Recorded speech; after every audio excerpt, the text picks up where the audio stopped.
I was getting ready to go to my son's house for dinner when my lawyer texted me, "Just call me immediately." I called him back right away, not expecting the words that would send shockwaves through my life. Within hours, I'd be standing in my son's driveway, knowing that the perfect marriage I'd celebrated just months ago was about to collapse. Let me rewind a little. What should have been a simple family dinner turned into one of the most dramatic nights of my 68 years. My name is Margaret Thompson, and only 6 months earlier, I thought I'd gained the sweetest daughter-in-law imaginable. Cassandra seemed like a dream, warm, caring, a pediatric nurse who doted on my son James and treated me like her own mother. So when they asked me to sell my longtime home to help fund their picture-perfect wedding, I didn't even think twice. They assured me I'd always have a place with them, and I trusted their word. That Tuesday afternoon, I was smoothing out my favorite navy dress with little white flowers, the one James always said made me look elegant, when Robert Mitchell's urgent message lit up my screen. Robert had been my lawyer for 15 years, ever since I lost my husband, and he never contacted me after business hours unless it was serious. His voice was sharp when he answered, "Margaret, please sit down." I perched on the edge of my bed in the sunny apartment I'd moved into after selling my house. The yellow walls that once cheered me up now felt too bright, almost harsh. "What's going on, Robert? Is this about the will updates?" "No," he said, his tone grim. "It's about Cassandra, your son's wife." My chest tightened. "What about Cassie?" "She's not who she claims to be." His words felt like smoke from a fire you can't see yet, but know is spreading fast. "That's impossible," I said. "I've known her for over a year. She's a nurse at Children's Hospital, grew up in Colorado, lost her parents in a car accident." Robert cut me off gently. "Margaret, there's no record of a Cassandra Williams at that hospital. The woman your son married is using a false identity." The iron slipped from my hands, the dress sliding silently to the floor. Outside, through the window, I caught sight of the maple tree where I'd hung a bird feeder to keep me company through the winter. The peaceful view felt jarringly out of place. "This can't be true," I whispered. "I wish it weren't," he said. "My investigator ran her background while preparing your insurance paperwork. What he uncovered: you need to get to James's house immediately. Don't call, don't warn them. Just go." I drove with trembling hands, my heart pounding as memories of Cassie's kindness flooded in. She'd been like a daughter to me, filling the silence of my widowed life with warmth. She'd even been the one to persuade me to sell the home I'd cherished for almost 40 years, where I'd raised James and cared for my husband in his final days. Over coffee, she had clasped my hand, her hazel eyes soft with concern.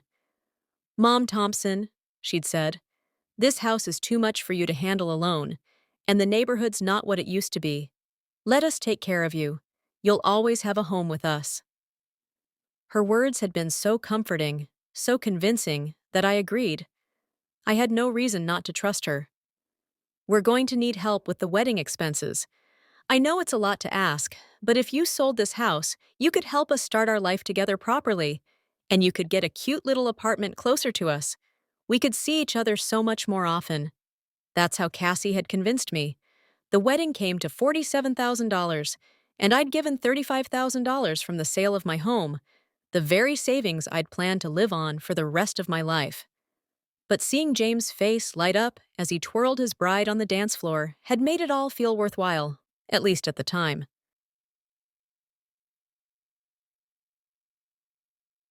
Nachnian. Now, parking behind James's BMW, I stared at their perfect home, the one partly funded by my sacrifice. The manicured lawn, trimmed hedges, and soft glow of the porch lights looked like a magazine spread. Through the window, I spotted them moving around the kitchen, laughing and preparing dinner, the picture of a happy couple. I stayed in my car longer than I should have, frozen. James had no idea what I was about to tell him.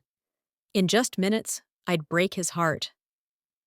As I watched Cassie toss her perfectly styled blonde hair, laughing at something he said, a wave of realization swept over me. She'd been playing a part this entire time. Every coffee date, every family dinner, every warm smile. It had all been an act.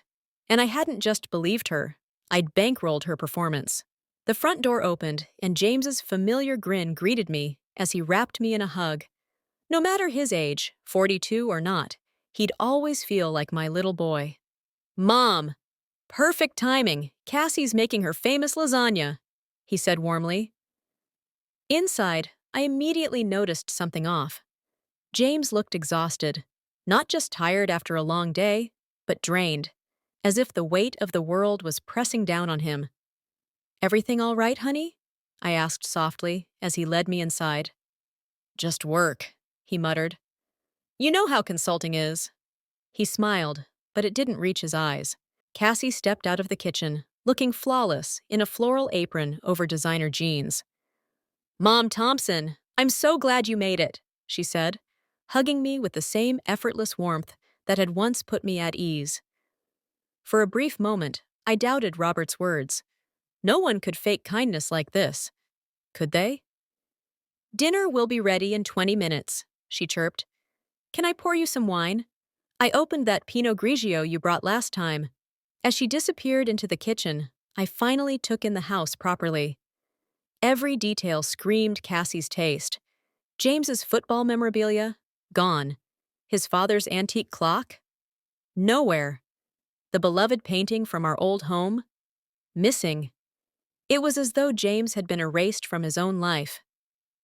Cassie has strong decorating opinions, I said carefully. James glanced around as if noticing for the first time. Yeah, she's got great style. Said my stuff made it look like a bachelor pad. His voice carried a tone I knew well, the same one he used as a boy when he defended choices he didn't fully support. James, I said gently, can we talk privately for a moment?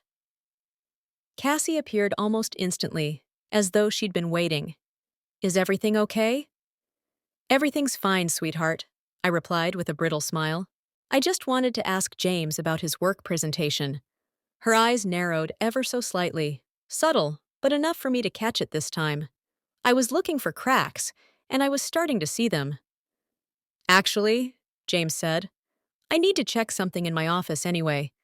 Mom, come see the computer setup Cassie got me. As we walked down the hall, I caught a glimpse of Cassie from the corner of my eye. She wasn't heading back to the kitchen. She was standing perfectly still, watching us go. And the expression on her face wasn't the warm concern of a loving wife. It was calculation. In James's office, the one room that still looked like him, I closed the door and turned to face my son. James, I need to ask you something, I said, my voice calm but firm. And I need you to be completely honest with me. How much do you really know about Cassie's past? He sank heavily into his desk chair, and in his expression, I saw something that broke my heart. Relief.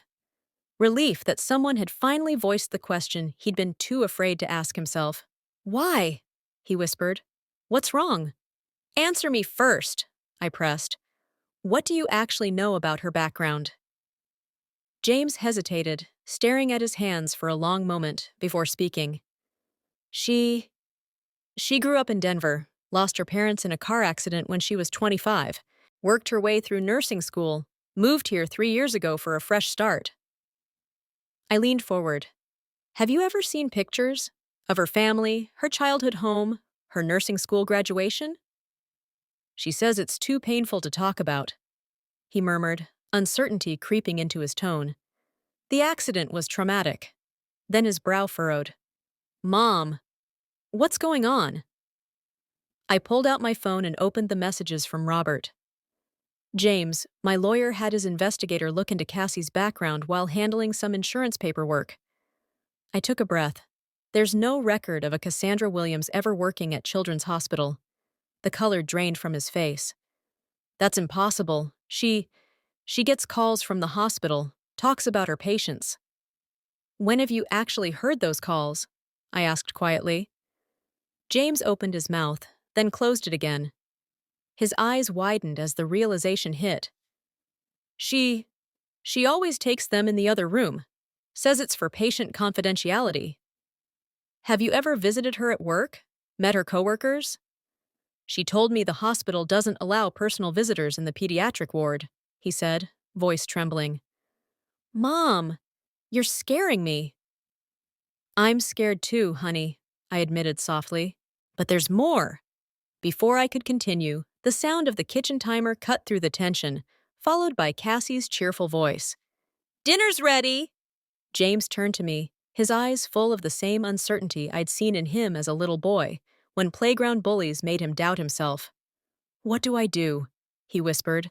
We go eat dinner, I said, and we act normal until I figure out how to tell you the rest. As we walked back down the hallway, I glanced toward the kitchen. Cassie was standing at the stove, her posture unnaturally straight, her shoulders tense.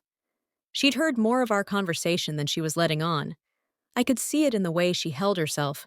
The dining table was set beautifully, every detail perfect.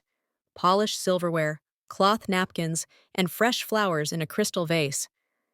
Even the china was mine, the good set I'd given them as a wedding gift. This looks wonderful, dear, I said as I sat down. I wanted everything to be special, Cassie replied, her voice sweet but strained. James has been so stressed at work. I thought a nice dinner might help. As I carefully watched her gestures, her expressions, her tone, I began to notice subtle cracks in her perfect facade. So, Mom Thompson, she said smoothly, slicing her lasagna with deliberate precision, how are you settling into your new apartment? I hope you don't regret selling the house. There was something about her tone, too casual, almost pointed, that set my nerves on edge. Actually, I said evenly, I've been thinking about that. It's been almost a year since I sold the house, and I realized I never got a clear breakdown of where all that money went. James's fork froze mid-air. What do you mean? Well, I continued, you said the wedding cost $47,000, and I contributed $35,000 for that. But I gave you a total of $50,000. Where did the other $15,000 go? The room fell silent, heavy and uncomfortable. James was clearly trying to piece it together, while Cassie's hand, still holding her fork, seemed to hesitate. There were other expenses, she said finally. The honeymoon, house upgrades, my student loan payments. Your student loan payments? I kept my tone light, conversational. I thought you told me you worked your way through nursing school. Another pause. I had to take some loans for the final year. My savings ran out. But James was staring at her now with growing confusion. Cassie, you never mentioned student loans, he said slowly. When we applied for the mortgage, you told me you had no debt. For just a moment, her carefully maintained composure cracked, and I saw a flash of panic in her eyes. She quickly regained her smile, but it didn't look as effortless as before. I was embarrassed, she said softly, reaching across the table for his hand. You were doing so well financially, and I didn't want you to see me differently. But where are the loan statements, Cassie? James pressed. I handle all our accounts. I've never seen a single student loan payment come out. Her hand slipped away from his, and she abruptly stood. I should check on dessert. Without waiting for an answer, she disappeared into the kitchen, leaving James and me alone in a heavy, suffocating silence. Mom, James whispered, his voice trembling. What else did your investigator find? I reached for the folder Robert had given me and laid it on the table. Her real name is Catherine Blackwood. She's 34, not 38 like she told you. And those weren't just unlucky marriages she mentioned. Both of her previous husbands left after discovering she was draining their finances. James stared down at the paperwork, his face pale, as if it were written in another language.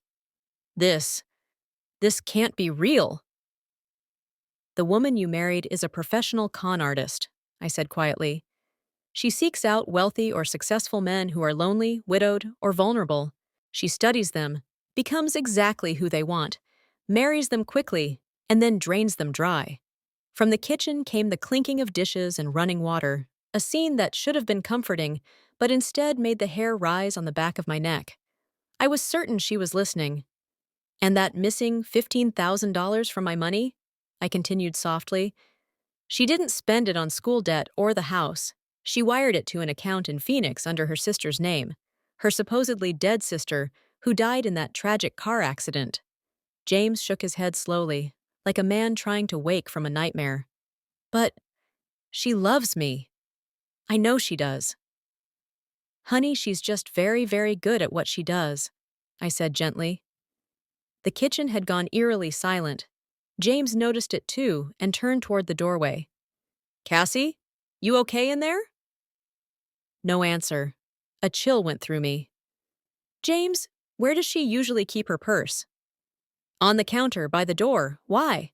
We both rose at the same time, moving quickly toward the kitchen. It was empty. The back door was cracked open, curtains swaying with the evening breeze. Her purse is gone, James said, his voice flat. So I did. I stepped outside, scanning the yard. At the far end near the fence, a figure darted through the shadows. She's running, I said sharply. James rushed to the front window. Her car's still here. She must have another one parked nearby. James, listen to me carefully, I said, forcing my voice steady. We call Robert first, then the police. But James was frozen, staring at the dining table. She left her phone, he murmured. I picked it up. To my surprise, it wasn't even locked. Another red flag I'd missed. The call history was practically empty, but the texts told a different story. A message to someone named Marcus. The old lady is getting suspicious. How much longer do I need to keep this up? The account in Phoenix needs more time. Another message, sent earlier today. Emergency. She hired a PI. Need extraction plan now. James, I said softly. Sit down. He read over my shoulder, his face paling with every word. She was going to leave me. Yes, I said grimly, but not before she cleaned you out completely. I opened her photos folder. It was nearly empty, except for several screenshots. They weren't selfies or family pictures. They were images of James's bank accounts, insurance policies, and investments. She's cataloging your entire financial life, I said. She's been planning the big withdrawal. James sank into a chair, looking like a man who just realized he'd been living with a stranger. How long do you think she was going to wait? James whispered, his voice raw. I thought back over the past months, the way Cassie had been pushing for joint accounts, pressuring him to give her access to his retirement savings, encouraging me to sell my house and contribute even more. A cold realization settled over me. She was probably going to vanish right after she convinced you to make her the beneficiary of your life insurance policy, I said quietly. She mentioned it last week, didn't she? Said it was important for married couples to update their paperwork. James nodded, his face pale. She said we'd do it after dinner tonight. She even had the forms ready. We looked at each other, the weight of everything crashing down between us. Just an hour ago, this had been a warm family evening. Now, James's marriage was gone. The woman he had loved and trusted, she'd never truly existed. But amidst the heartbreak, I saw something else flicker in his expression. Relief. You know the worst part, Mom? He said softly. I think, deep down, I already knew. The police arrived 20 minutes later, but by then we knew she was long gone. Detective Rodriguez, a sharp-eyed woman about my age, listened to our story with the weary demeanor of someone who'd seen this exact situation play out far too often. Ma'am, she said to me after skimming through Cassie's abandoned phone, you probably saved your son from losing everything he owns. Scammers like this escalate fast once they have legal access to their target's assets. James sat at the kitchen island, staring blankly at the unsigned insurance documents Cassie had prepared. She was so insistent we do this tonight, he murmured. Said it was romantic to make each other beneficiaries. Romantic? I said dryly. Nothing says love like $1 million insurance payout. That earned a faint smirk from Detective Rodriguez. Mrs. Thompson, we'll need you to work closely with our financial crimes team. Thanks to your attorney's investigator, we have a solid lead. But we'll need to trace all financial transfers and see how far this operation goes. Other victims? I repeated, the phrase hitting me like ice water. How many do you think there are? James asked, his voice hollow. Based on the pattern your investigator uncovered, possibly dozens, the detective said, Catherine Blackwood has been running this scheme for at least 8 years across multiple states. My stomach turned at the thought of other families, other mothers, handing over their life savings to support their son's happiness, only to watch it all vanish into the hands of a predator. Of men like James who believed they'd finally found love, only to learn it was all an act. "Detective," I said hesitantly, "what are the chances we'll recover any of the money?" She sighed. "Honestly, Slim, these networks move money fast, bouncing it across accounts and borders. But at least now, we might be able to stop her before she ruins more lives." After the police left, James and I sat in silence in his living room, surrounded by the haunting remains of her deception. A lipstick-stained mug rested neatly on the side table. Her sweater was draped across the back of the couch, perfectly placed, as if she'd simply stepped out for a moment. "I have to ask you something, Mom," James said quietly, breaking the silence. "And I need you to be honest." I braced myself. "Did you ever like her? Really like her? Or did something always feel off?" I thought carefully before answering. The truth was complicated. "I wanted to like her so much that I ignored my instincts," I admitted finally. "There were things that bothered me, but I told myself I was just being an overprotective mother-in-law." She never shared detailed stories about her childhood. She dodged questions about her nursing school friends. And in all those months, no one from her past ever called or visited. James's shoulders slumped. "She told me she liked to live in the present, said it was healthy, forward-thinking." "It wasn't healthy," I corrected softly. "It was calculated." And we both mistook careful for admirable. My phone buzzed, and Robert's name flashed on the screen. "The investigator found something else," he said without any greeting. "Can you and James come to my office first thing tomorrow morning?" My pulse quickened. "What kind of something else?" "The kind that's going to make you very angry." The next morning, Robert's office felt different. Normally, it was a calm, orderly space where legal matters were discussed in measured tones. Today, it felt like a command center. Papers were spread across every surface, and a man I didn't know sat at the conference table, a laptop open and several manila folders stacked beside him. "Margaret, James, this is Detective Frank Morrison from the Multi-State Financial Crimes Task Force," Robert said. Detective Morrison stood, shaking our hands with a firm, practiced grip. He was younger than I expected, mid-40s, sharp eyes, and a focused intensity that immediately commanded attention. "Mrs. Thompson," he said, "your decision to investigate Cassandra Williams may have just exposed the largest marriage fraud operation we've seen in a decade." He opened one of the folders, laying out photographs, driver's licenses, wedding pictures, and surveillance stills. The same woman appeared in every image, but with different hair colors, different names, and a different man beside her each time. "Catherine Blackwood," Morrison said, pointing to one of the photos, "also known as Cassandra Williams, Christine Wilson, Carol Warner, and likely more identities we haven't confirmed yet. We have 17 verified victims in Arizona, Colorado, Utah, and now New Mexico." James froze, staring at a wedding photo of Cassie beaming at a man who wasn't him. His voice cracked. "How long has she been doing this?" "Our earliest confirmed case is 9 years old," Morrison replied. "But it's likely she's been refining her scheme far longer." I studied the faces of the victims. Not Catherine's face, but theirs. Middle-aged men, professionals, many with the hollow look of those who had lost a spouse or endured a brutal divorce. Men who had stopped believing in love, only to be swept off their feet by a woman who seemed like a miracle. "What's her total take?" I asked quietly. Morrison flipped through his notes. "A conservative estimate is 2.3 million. The number landed in the room like a physical weight. James let out a strangled noise, somewhere between disbelief and pain. "But here's what's interesting," Morrison continued. "In every prior case, she vanished within 6 to 8 months of marriage. With your son, she stayed almost a year. That means this wasn't a typical hit-and-run scam. She was setting up something bigger." "Bigger?" I echoed, though my gut already told me the answer. "She wasn't just targeting James," Morrison said. "She was targeting you." The room went still. James's gaze burned into me, but I kept staring at the photos spread across the table. "You're saying I was the real goal," I said finally. "James was just the way in." "That's our working theory," Morrison confirmed. She met James right after his promotion was announced in the Business Journal.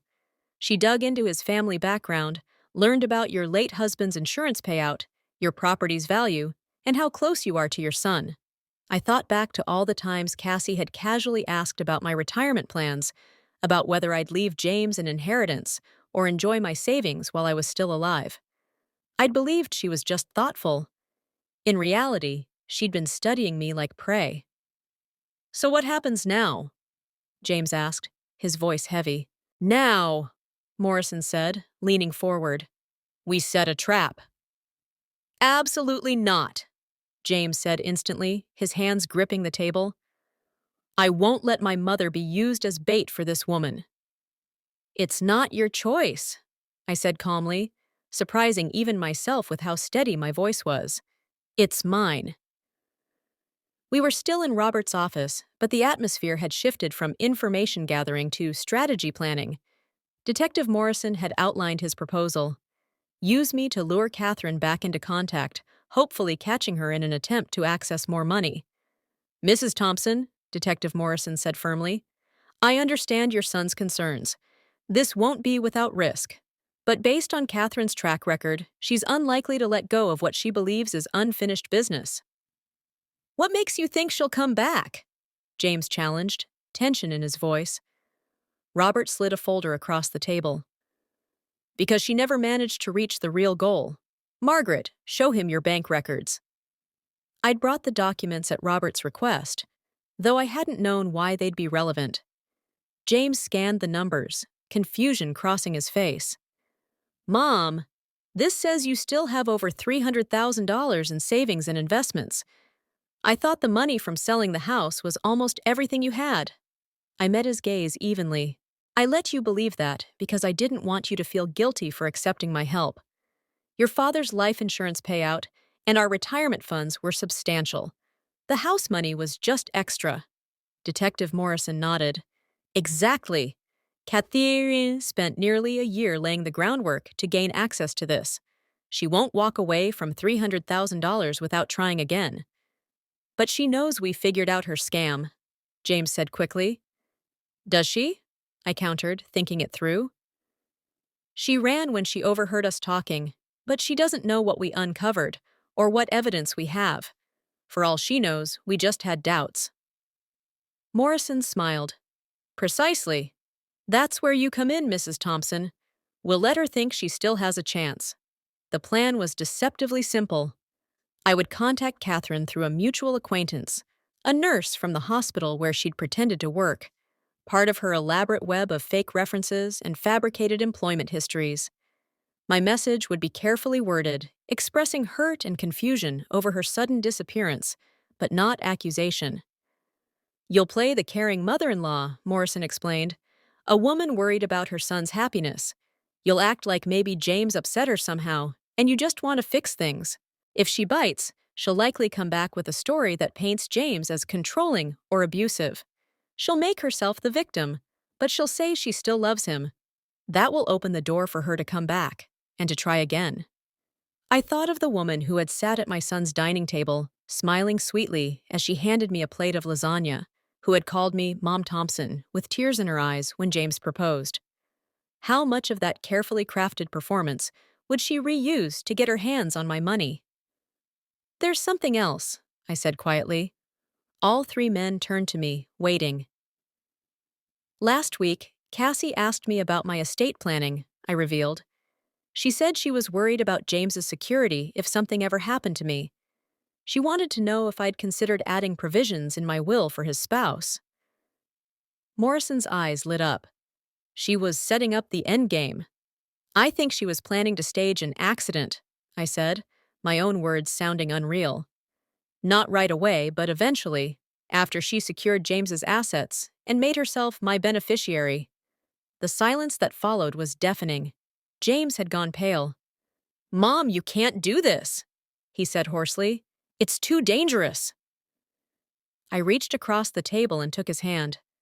Honey, I said gently, I've been handling dangerous situations longer than you've been alive. Right now, I'm the only chance we have to stop her from destroying another family. 3 days later, I was sitting in a quiet coffee shop in downtown Santa Fe, waiting for Catherine Blackwood to walk back into my life. She'd responded to my carefully worded message exactly as Detective Morrison had predicted. Poor, frightened Cassie, devastated by James' sudden jealousy and controlling behavior, but desperate to save their marriage as if there was any way to do it. She loved him so much, but she'd been scared. Could I possibly meet with her? Could I help her understand what had gone wrong? I'd agreed without hesitation, slipping into the role of the caring mother-in-law who only wanted to mend things for her family. The act came naturally, maybe because it wasn't entirely an act. I did want James to be happy. I just wanted it to be with someone who was real, not a master manipulator. Detective Morrison's team had already taken their positions around the coffee shop, but as I sat there alone, I felt strangely calm. Maybe it was because the fog of uncertainty had finally lifted. The truth, no matter how ugly, was easier to face than suspicion. Right at 2 p.m., she walked in. Her appearance had changed. Her hair was darker, makeup minimal, and her clothes suggested someone struggling, not thriving. But there was no mistaking her. This was the woman who had stolen a year of my son's life and $50,000 of my savings. Mom Thompson, she said softly, approaching with tears already brimming in her eyes. Thank you so much for agreeing to see me. I stood and hugged her, smiling like a doting mother-in-law, even as my heart pounded with anger at her audacity. Of course, sweetheart, I've been so worried about you. She sank into the chair opposite me, and I studied her closely. Now that I knew who she really was, I could see the subtle tells, the calculation in her gaze, the fractional pauses before her expressions shifted, the careful orchestration of every sigh and tear. I don't know where to start, she said shakily, dabbing her eyes with a tissue. Everything happened so fast. James just changed. He became suspicious of everything, my calls, my friends. He accused me of lying about my past. What kind of lies? I asked gently. He said I never worked at the hospital, but that's absurd. He even called them pretending to be someone else, asking questions about me. Of course, they couldn't give out information, but when they didn't confirm it, he decided I was lying. I nodded, keeping my face soft, sympathetic. That does sound like a misunderstanding. And then, she continued, voice cracking, he found some old pictures on my phone from before I met him. Just a friend's husband at a group dinner, but he twisted it into proof I'd been married before. He wouldn't listen to me. The lies were delivered flawlessly, one after another, painting James as controlling and paranoid, while she positioned herself as the heartbroken, misunderstood wife. If I hadn't already seen the evidence, I might have believed her. Cassie, I said carefully, James showed me some bank records. He's worried about irregularities. Her face flickered, just for a second, and I saw the mask slip. The calculating predator behind the tears flashed through her eyes before she quickly recovered. That's the worst part, she said with a tremble in her voice. He thinks I stole money from your house sale. Mom Thompson, I would never. You're like a real mother to me. I love this family. She reached across the table, taking my hand with a grip that was far too tight for someone claiming vulnerability. I forced myself to leave my hand there. I know, sweetheart, I said softly. But James is convinced by what he saw. Maybe if you could just explain the transfers, show him where the money went. What bank transfers? She asked, her tone sharpening slightly, even as she tried to mask it with a smile. The $15,000 that went to Phoenix, I said, keeping my voice low. He thinks you sent it to someone there. Catherine froze. When she finally looked up, every trace of the sweet daughter-in-law I'd welcomed into my home was gone. Her gaze was cold, calculating, dangerous.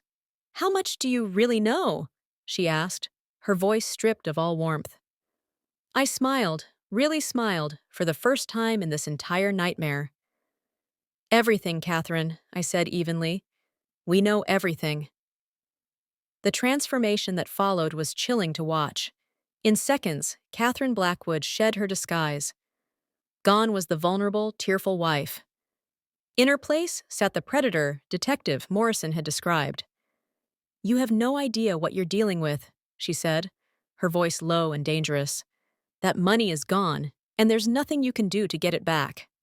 Actually, I said calmly, there's quite a lot we can do.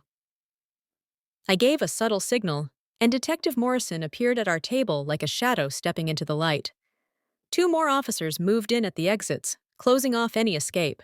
Catherine Blackwood, Morrison said clearly, you're under arrest for fraud, identity theft, and conspiracy to commit financial elder abuse. She didn't resist as the handcuffs clicked shut around her wrists, but her glare was sharp enough to cut glass. This isn't over, she hissed. You can't prove half of what you think you know. We don't need to prove half, Morrison replied with a faint smile. We just need enough. As they escorted her out of the cafe, a strange mix of emotions washed over me. There was satisfaction, of course. Justice was finally being done, not just for me and James, but for every person this woman had conned. Yet there was sadness, too. I genuinely liked the persona she'd worn, even if it was nothing more than a mask. James appeared at my side as the police car drove away. You okay, Mom? I'm fine, I said. And to my surprise, I truly meant it. Better than fine, actually. What happens now? Now we rebuild, I answered softly. And we do it honestly this time. 6 months later, James and I sat side by side on the deck of my new home, a cozy place I'd chosen myself and paid for with my own money, because I wanted it, not because someone else convinced me I needed it. The legal process was still underway, but Detective Morrison was confident that some of the stolen funds would be recovered. I got a letter today, James said, pulling an envelope from his pocket. From one of Catherine's other victims, a man in Colorado. His testimony helped strengthen the case against her. What did he say? He thanked us, James replied quietly. Said knowing he wasn't alone made him feel less stupid for falling for her. I looked at my son, seeing flashes of the man he'd been before Catherine's manipulation had chipped away at his confidence. You weren't stupid, James. None of us were. We were human. He let out a humorless chuckle. Still feels pretty stupid. Well, I said with a smile, if we're going to feel foolish, let it be over something like believing in love, not assuming the worst in everyone we meet. James laughed then, a genuine, warm laugh I hadn't heard in months. When did you get so wise, Mom? I've always been wise, I teased. You just stopped listening for a while. The sunset bathed the mountains in gold, and for a moment, all the fear and chaos of the past months felt far away. I thought about the journey that had brought us here. Yes, I'd lost money, but I'd gained something priceless. The certainty that I could trust my instincts, take action when it mattered, and protect those I loved, even when they didn't realize they needed protection. My phone buzzed with a message from Robert. Final restitution hearing scheduled. Looks like we'll recover about 60%. I handed my phone to James. That's better than Detective Morrison predicted. He glanced at me. What will you do with it? I considered the question. Some of it will go to a fund for fraud victims, I said thoughtfully. And maybe I'll use a little to take a long vacation somewhere warm, where no one knows my story, somewhere I can just be a woman enjoying her retirement. That sounds perfect, Mom. James smiled. Want company? I thought you'd never ask. We sat there quietly, the cool evening air carrying a sense of peace I hadn't felt in months. In a strange way, Catherine Blackwood had given me something valuable. She'd reminded me that Margaret Thompson was stronger, sharper, and more resilient than even I had realized. And sometimes, that's the most precious gift of all. Thanks for listening. Don't forget to subscribe, and feel free to share your story in the comments. Your voice matters.